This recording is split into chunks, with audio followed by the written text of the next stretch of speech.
Everyone, I welcome you my YouTube channel.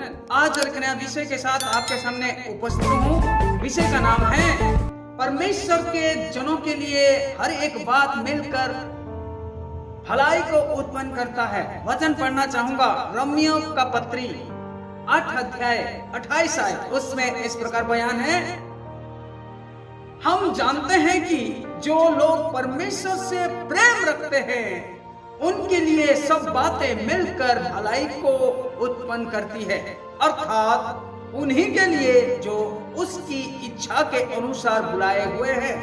मेरे प्रिय भाई बहन, जो परमेश्वर के इच्छा के अनुसार बुलाए हैं, यानी कि परमेश्वर को कोई इंसान नहीं चुनता है। स्वयं परमेश्वर ने वचन में कहा है कि परमेश्वर हमको चुनता है और हम उनके संतान हैं, और हम उनके संतान होने के नाते हमारे जीवन में कभी दुख आएगा, कभी क्लेश आएगा, कभी सुख आएगा, कभी आनंद आएगा, हर प्रकार की परिस्थिति का सामना करना होगा। तो उसी समय हम परमेश्वर से स्थिर रहे तो परमेश्वर हमारे साथ भलाई को उत्पन्न करेगा। मेरे प्रिय भाई बहन, हम परमेश्वर के संतान होने का नाते परमेश्वर के पास जो स्वभाव है, परमेश्वर के पास जो गुण है, उस स्वभाव गुण को हमारे जीवन में लागू करना चाहिए। अगर हम परमेश्वर का गुण और स्वभाव को लागू करते हैं तो इस संसार में चलते समय हमारे आगे पीछे दाएं बाएं बहुत सारे लोग हमारा मजाक भी उड़ाएंगे, हमें कहीं ना कहीं बैर रखेंगे, हमें कहीं ना कहीं और हमको गालियां भी देंगे, परंतु उनकी ओर नजरअंदाज करते हुए चले तो परमेश्वर हमको सहने का शक्ति देंगे। क्योंकि मेरे प्रिय भाई बहन, जब प्रभु यीशु मसीह सूली पर कुर्बान हो रहे थे, लोग उनका मजाक उड़ा रहे थे, कह रहे थे ये तो मंदिर को तोड़कर 3 दिन में बनाने वाला आज स्वयं कैसे मृत्यु का सामना कर रहा है और सूली पर कुर्बान हो रहा है। कुछ लोग तो गाली दे रहे थे। प्रभु यीशु मसीह गाली सुनकर किसी को उल्टी जवाब नहीं दिया। तो मेरे प्रिय भाई बहन, ये संसार में ताना मारने वाले लोग बहुत होंगे, ताना सुनो और आप पी जाओ। तो मेरे प्रिय भाई बहन, आपके लिए भलाई होने वाला है।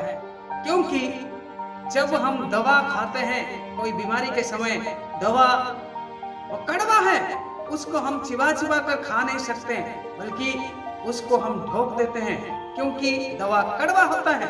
और वो कड़वा दवा हमारे शरीर में जब वो कार्य करने लगता है तो हमारा बीमारी दूर हो जाता है। मेरे प्रिय भाई बहन, ऐसे ही इस संसार में कोई तो अच्छी बात बोलेंगे, कोई तो बुरी बात बोलेंगे, कोई तो हमको ताना मारेंगे। उस सारे बातों को अगर हम सह लेंगे तो एक दिन हमारे लिए भलाई होगा। मेरे प्रिय भाई बहन, ये प्रभु ने हमको सिखाया है। ये जमीन में जो बारिश होता है, पानी आता है, परमेश्वर एक प्रकार का पानी जमीन में दे देता है या जमीन में आ जाता है, और उस जमीन में तरह तरह का पेड़ उगता है। तरह तरह का पेड़ मतलब कई पेड़ तो इमली का है, कई पेड़ तो नींबू का है, कोई तो अमरूद का है, कोई तो सेब का है, कोई तो जो तरह तरह का पेड़ है।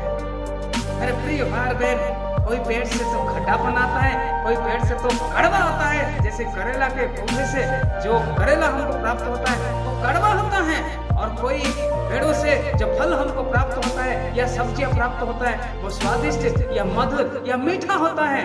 ये सारे बातें, ये सारे फल या सब्जियां जब हम खाते हैं तो हमारा शरीर तंदुरुस्त रहता है। इस प्रकार हमारे जीवन में कुछ भी आ जाए, ये सारे बातों का सामना करेंगे तो परमेश्वर के वादा के अनुसार हमारे लिए एक दिन भलाई होगा। क्योंकि परमेश्वर जनों के लिए भी इस संसार में कुछ तकलीफियां होता है, ये सारे बातों का सामना करते हुए हम अगर चलते हैं तो एक दिन हमारे लिए भलाई होगा। प्रभु इस वचन के द्वारा आप सबको आशीष करे। आमीन। Praise the Lord.